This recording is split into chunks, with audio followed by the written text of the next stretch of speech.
أعوذ بالله من الشيطان الرجيم بسم الله الرحمن الرحيم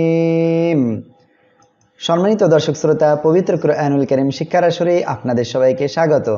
আজকের এই ক্লাসে আমরা সূরাতুল ইয়াসিন এর ৭৬ নম্বর আয়াত থেকে ৮০ নম্বর আয়াত পর্যন্ত তাজবিদ সহকারে শিখতে যাচ্ছি ইনশাআল্লাহ। সম্মানিত দর্শক শ্রোতা, আমি প্রত্যেকটি আয়াত শব্দ বাই শব্দ বানান করিয়া ওই শব্দের ভিতরে যত নিয়ম কানুন আছে সেটা আপনাদেরকে খুব সহজে বুঝিয়ে দেব ইনশাআল্লাহ। তাই ধৈর্য সহকারে ভিডিওটি শুরু থেকে শেষ পর্যন্ত দেখুন। আশা করি আপনি উপকৃত হবেন ইনশাআল্লাহ। ফা জবর ফা, ফা লাম আলিফ জবর লা, এক আলিফ টেনে পড়তে হবে। মনে রাখবেন মদের হরফ তিনটি। মদের হরফ কয়টি? তিনটি। জবরের বামে খালি আলিফ, জেরের বামে জজমালা ইয়া, পেশের বামে জজমালা ওয়াও হলে মদের হরফ হবে এক আলিফ টেনে পড়তে হবে। আশা করি বুঝতে পেরেছেন। তাহলে এখানে বলবো ফালা, ইয়া হা জবর ইয়াহ, ইয়াহ। এখানে হা অক্ষরটা হামসের অক্ষর, আমরা এখানে বাতাসটা চালু রাখবো। ইয়াহ, জা নুন পেশ জুং, ইকফা গুন্না। মনে রাখবেন নুন সাকিন বা তানবিনের পরে ইকফার অক্ষর 15টি। তা, সা, জিম, দাল, জাল, জা, সিন, শিন, সাদ, রদ, ত, য, ফা, কফ, কাফ। এই 15টি অক্ষরে কোনো একটি অক্ষর যখনই আসবে নুন সাকিন বা তানবিনের পরে নাকের বাসিতে নিয়ে গোপন করিয়া গণ্যা করে পড়তে হবে। আশা করি বুঝতে পেরেছেন। তাহলে আমরা এখানে পড়ব ইয়াহ জুং, কাফ জবর কা, ইয়াহ জুং কা, কফ ওয়াও জবর লাউ, নরম করিয়া পড়তে হবে। মনে রাখবেন লিনের হরফ দুইটি। জবরের বামে জজমালা ওয়াও, জবরের বামে জজমালা ইয়া হইলে লিনের হরফ হবে। লিনের হরফে এক আলিফ টেনে পড়তে হবে। লাউ, লাম পেশলু, হামিম পেশহুম, কোনো গুন্না হবে না। লাউ লু হুম। মনে রাখবেন মিম সাকিনের পরে মিম এবং বা ব্যতীত অন্য অক্ষর আসলে স্পষ্ট করে পড়তে হবে। লাউ লু হুম। আর এখানে দেখতে পাচ্ছেন আয়াতের মাঝখানে মিম আছে, এ জায়গায় ওয়াকফ করতেই হবে। এটা হলো ওয়াকফে লাজেম। আমরা যে জায়গায় ওয়াকফ করি না কেন আমাদের ওয়াকফের নিয়মটি ফলো করতে হবে। আপনি যে শব্দে ওয়াকফ করবেন শব্দের শেষ অক্ষরে কি আছে সেটি দেখবেন। যদি সে জায়গায় খাড়া জবর মদের হরফ অথবা গোলতা ব্যতীত দুই জবর থাকে তাহলে এক জবর বাদ দিয়ে এক আলিফ টেনে পড়বেন। আর সকল সময় আপনি সাকিন করিয়া পড়বেন। তাহলে এখানে যেহেতু শেষ অক্ষরে সাকিন আছে তাহলে সাকিন অবস্থায় পড়তে হবে। তাহলে আমরা এখানে পড়ব কাউলুহুম, ফালা ইয়াহজুনকা কাউলুহুম। হামজা নুনজের ইন হরকতের বামে যখন নুন বা মিম অক্ষরে এভাবে তাজদিদ আসবে ওয়াজিব গুন্না করবেন। নুন আলিফ জবর না, জবরের বামে খালি আলিফ মদের হরফে এক আলিফ টেনে পড়তে হবে। ইন্না, নুন আইন জবর না, না লাম জবর লা, মিম পেশ মু, না লামু। আইন অক্ষরটা গলাটা চেপে উচ্চারণ করবেন। না লামু, মিম আলিফ জবর মা, এক আলিফ টান। জবরের বামে খালি আলিফ মদের হরফে এজন্য এক আলিফ টেনে পড়তে হবে। ইয়া পেশ ইউ, সিন রজের সির, ইউ সির, র ওয়াও পেশ রু। পেশের বামে জসমলা ওয়াও মদের হরফে এক আলিফ টেনে পড়তে হবে। আর র অক্ষরের উপরে যখন এভাবে জবর বা পেশ হবে তখন র অক্ষরটা মোটা করিয়া পড়তে হবে। তাহলে আমরা এখানে পড়ব ইউ সির রু, নুন জবর না, ইউ সির রু না, ওয়াও জবর ওয়া, মিম আলিফ জবর মা, এক আলিফ টেনে পড়তে হবে। ওয়া মা, ইয়া আইন পেশ ইউ, লাম সাল্লি ইউলি, নুন ও পেশ নু, এক আলিফ টেনে পড়তে হবে। কেন? পেশের বামে জসমলা ওয়াও মদের হরফে জন্য। নুন জবর না, ইউলিনুনা। এখানে আয়াতের শেষ। আমরা এই জায়গায় ওয়াকফ করলে ওয়াকফের নিয়ম অনুযায়ী এখানে সাকিন হবে। আর মনে রাখবেন এক আলিফ মদ এর পরের অক্ষরে যখনই ওয়াকফের কারণে এভাবে সাকিন হবে তখনই মদ আরজি হবে আর তিন আলিফটা নিয়ে পড়বেন। আশা করি বুঝতে পেরেছেন। তাহলে আমরা এখানে পড়ব ইন্না না'লামু মা ইউসিররুনা ওয়া মা ইউলিনুন, এভাবে পড়ব। হামজা জবর আ, ওয়াও জবর ওয়া, আওয়া, লাম মিম জবর লাম, কোনো গুন্না হবে না। আওয়া লাম, ইয়া জবর ইয়া, র লাম জবর রল, ইয়া রল। র অক্ষরের উপরে এখানে দেখেন জবর আসছে, মোটা করিয়া পড়তে হবে। ইয়া রল। হামজা নুনজের ইকফা গুন্না। নুন সাকিনের পরে ইকফার অক্ষর কয়টি মনে আছে আপনাদের? ইকফার অক্ষর 15টি। তা, সা, জিম, দাল, জাল, জা, সিন, শিন, সাদ, রদ, ত, য, ফা, কফ, কাফ। এই 15টি অক্ষরে কোনো একটি অক্ষর আসলে নাকের বাসিতে নিয়ে গোপন করিয়া গণ্যা করে পড়তে হবে। তাহলে আমরা এখানে পড়ব ইং, সিন আলিফ জবর সা, জবরের বামে খালি আলিফ মদের হরফে এক আলিফ টেনে পড়ব। নুন পেশ নু, ইং সানু, হামজা নুন জবর আন, হরকতের বামে এখানে নুনে তাজদীদ ওয়াজিব গুণা করে পড়ব। নুন আলিফ জবর না, জবরের বামে খালি আলিফ এখানে মদের হরফে এক আলিফ টেনে পড়তে হবে। আন্না, খ জবর খ, লাম কফ জবর লা ক। মনে রাখবেন কলকলার অক্ষর 5টি, কফ, ত, বা, জিম, দাল। এই 5 অক্ষরের একটি অক্ষর এখানে কফ সাকিন অবস্থায় আছে, ধাক্কা দিয়ে পড়বেন। খলাক, নুন খাড়া জবর না, খাড়া জবর খাড়াজের উল্টা পেশ, এগুলো মদের চিহ্ন, এখানে এক আলিফ টেনে পড়তে হবে। খলাকনা, হা পেশ হু, খলাকনাহু। মিম নুন জের মিন, খেয়াল করেন এখানে নুন অক্ষরে সাকিন আর এখানে তাজদীদ। এখন আমরা কি করব, নুন সাকিনের পরে ইদগামে বা গুন্নার অক্ষর 4টি, ইয়া, ওয়াও, মিম, নুন, এই 4টি অক্ষরে একটি অক্ষর এখানে নুন আসছে নুন সাকিনের পরে, এজন্য আমরা গুন্নার সাথে মিলিয়ে পড়ব। মিন, নুন ত পেশ নু ত, ত কলকলার অক্ষর সাকিন অবস্থায় আছে, ধাক্কা দিয়ে পড়তে হবে। নু ত, ফা জবর ফা, তা দুই জের তিন, ইকফা গুন্না। তানবিন এরপরে ইকফার অক্ষর ফা আসছে, এজন্য নাকের বাসিতে নিয়ে গোপন করে গুন্না করে পড়বেন। নু ত ফা তিন, ফা জবর ফা, হামজা জের ই, ফা ই, জাল আলিফ জবর যা, এক আলিফ টান, ফা ই যা, হা পেশ হু, ওয়াও জবর ওয়া, হুয়া, ফা ই যা হুয়া। খ জবর খ, সাদ ইয়া জের সুই, জেরের বামে জসমলা ইয়া মদের হরফে এক আলিফ টেনে পড়তে হবে। মিম, মিম দুই পেশ মুম। তানবিন এরপরে ইদগামে বা গুন্নার অক্ষর মিম আসছে, গুন্নার সাথে মিলিয়ে পড়বেন। খসিমুম, মিম পেশ মু, বা ইয়া জের বি, এক আলিফ টান, নুন দুই পেশ নুন, মুবিনুন। আমরা এখানে ওয়াকফ করলে নুন অক্ষর সাকিন হবে, আর এক আলিফ মদের পরের অক্ষরে ওয়াকফের কারণে সাকিন হলে মদ দার্জি হবে, 3 আলিফ টেনে পড়তে হবে। তাহলে আমরা এখানে পড়ব মুবিন।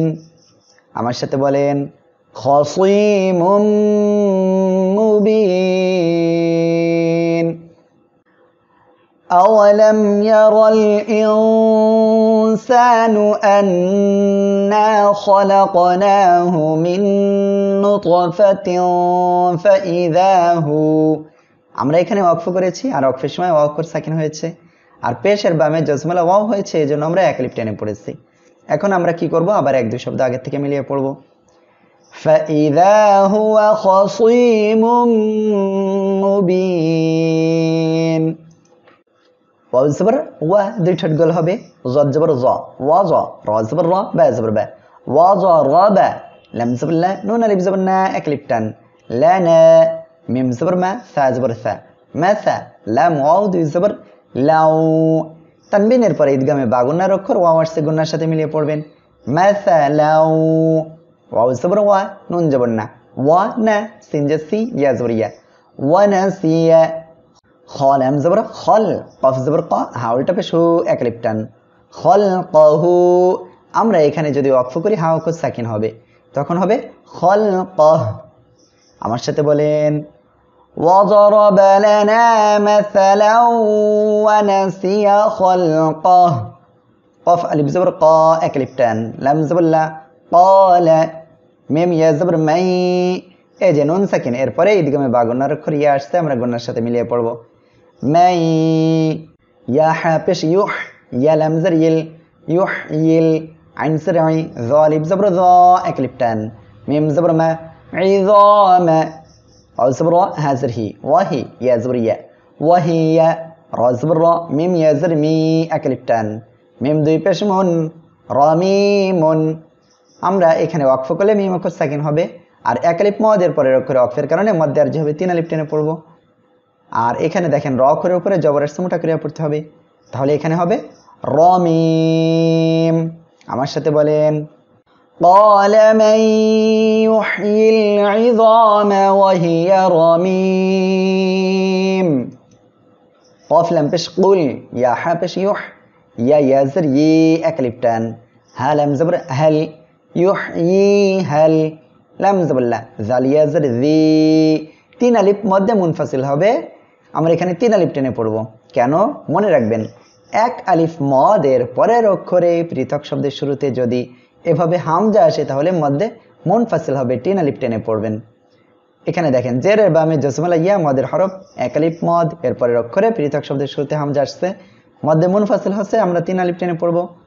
ইউহয়িহাল্লাযী, হামজা নুন জবর আং, ইকফা গুন্না, নুন সাকিনের পরে ইকফার অক্ষর শিন আসছে, এই জন্য শিন জবর শা, হামজা জবর আ, আং শা আ, হা আলিফ জবর হা, তিন আলিফ টেনে পড়তে হবে, মধ্যে মুনফাসিল এই জায়গায়ও। এখানে দেখেন জবরের বামে খালি আলিফ, এক আলিফ মদ, এরপরে পৃথক শব্দের শুরুতে হামজা আসছে, এই জন্য আনশাআহা, হামজা ওয়াও জবর আও, ওয়াও জবর ওয়া, আও ওয়া, লাম জবর লা, আও ওয়ালা, মিম র জবর মার, র জবর র, মার র, র অক্ষরের উপরে জবর আসছে, মোটা ক্রিয়া পড়তে হবে। তা 2003 মার র 3, এখানে আয়াতের মাঝখানে তো আছে, আমরা এখানে ওয়াকফ করলে গোলতার উপরে ওয়াকফ করলে গোলতা হা হবে এবং সাকিন হয়ে যাবে, তাহলে আমরা এখানে পড়বো মার র। আমার সাথে বলেন কুল ইউহয়িহাল্লাযী আনশাআহা আউওয়ালা মাররা, এভাবে পড়বেন। ওয়াও জবর ওয়া, হা পেশ হু, ওয়াহু, ওয়াও জবর ওয়া, ওয়াহুয়া, বা জের বি, কাফ লাম পেশ কুল, লাম জাল্লি, বিকুল্লি, খ লাম জবর খল, কফ দুই জের কিন। তানবিনের পরে ইজহারের অক্ষর কয়টি? 6টি, হামজা হা, আইন হা, গইন খ, এই 6টি অক্ষরের একটি অক্ষর এখানে আইন আসছে, নুন সাকিন বা তানবিনের পরে আমরা স্পষ্ট আকারে পড়ব খলকিন, আইন জবর আ, লাম ইয়াজলি, এক আলিফ টান, মিম দুই পেশ মুন, আলিমুন, এখানে ওয়াকফ করলে মিম অক্ষর সাকিন হবে, আর এক আলিফ মদের পরের অক্ষরে ওয়াকফের কারণে সাকিন হওয়ায় তিন আলিফ টেনে পড়ব, তখন হবে আলিম। আমার সাথে বলেন ওয়াহুয়া বিকুল্লি খলকিন আলিম। সম্মানিত দর্শক শ্রোতা, এখানে খেয়াল করেন প্রথম অক্ষরে কোনো কিছু নাই, যদি আলিফের পরের অক্ষরে লাম থাকে তাহলে আমরা আলিফে জবর দিয়ে পড়ব, হামজা লাম জবর আল, লাম জবরল্লাহ, আল্লাহ, জাল ইয়াজর জি, এখানে এক আলিফ টেনে পড়বেন আল্লাযী, জিম জবর জা, আইন জবর আ, জা, লাম জবরল্লাহ, জাআলা, লাম জবরল্লাহ, কাফ মিম পেশ কুম, মিম সাকিনের পরে মিম সাকিনে ইদগামে শাফাউইয়ার অক্ষর মিম আসছে, গুন্নার সাথে মিলিয়ে পড়বেন লাকুম, মিম জের মি, নুন শিন জবর নাশ, মিনাশ, শিন জবর শা, জিম জবর জা, শাজা, র লাম জের রিল, মিনাশ শাজারিল, হামজা খ জবর আখ, জ জবর জ, আখ জ, র জের রি, নুন আলিফ জবর না, আখযরিনা, র আলিফ দুই জবর রং, তানবিনের পরে ইকফার অক্ষর ফা আসছে, আমরা কি করব? নাকের বাসিতে নিয়ে গোপন করিয়া গণনা করে পড়ব না রং, ফা জবর ফা, হামজা জের ই, ফা ই, জাল আলিফ জবর দা, তিন আলিফ টেনে পড়তে হবে, মধ্য মুনফাসিল, ফা ইযা, হামজা নুন জবর আং, নুন সাকিনের পরে ইকফার অক্ষর তা আসছে, নাকের বাসিতে নিয়ে গোপন করে গণনা করব। তা মিম পেশ তুম, মিম সাকিনের পরে মিম সাকিনে ইদগামে শাফাউইয়ার অক্ষর মিম আসছে, গুন্নার সাথে মিলিয়ে পড়তে হবে আং তুম, মিম নুন জের মিন, হা পেশ হু, মিন হু, তাওয়াও পেশ তু, এক আলিফ টান, কফ জের কি, দালও পেশ দু, এক আলিফ টান, নুন জবর না, তু কিদুনা, এখানে আয়াতের শেষ আমরা ওয়াকফ করলে নুন অক্ষর সাকিন হবে, আর এক আলিফ মদের পরের অক্ষরে ওয়াকফের কারণে মধ্যে আরজি হবে, তিন আলিফ টেনে পড়ব, তখন হবে তুকিদুন।